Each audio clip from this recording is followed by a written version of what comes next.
আসসালামু আলাইকুম। দেখেন বাংলাদেশে ইট নিয়ে আসলে মানুষের ইট নামায়, আর এখানে দেখেন কত সুন্দর গাড়ি দিয়ে ইট নামাইতেছে। দেখেন হাতের কোনো কাজ নাই, সব গাড়ি দিয়ে নামানো হচ্ছে। এখানকার ইট একটা বড় বড় ইট।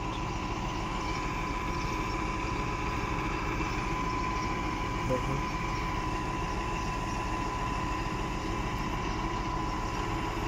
দেখেন কত বড় বড়, কত সুন্দরভাবে মেশিন দিয়ে ইট নামায়। ডেকো সিস্টেম দেখেন কত সুন্দরভাবে ইট নামাইতেছে। দেখেন দেখলে অবাক হয়ে যাবেন। দেখেন হাতে নামানো হয়, হাতে নামানো লাগে না, সুন্দরভাবে গাড়ি দেওয়া ইট নামাইলা। দেখেন কত সুন্দরভাবে ইটগুলা রেখে দেবো।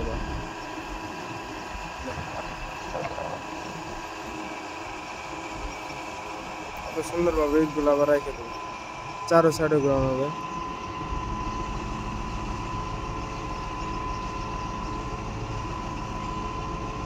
দেখছেন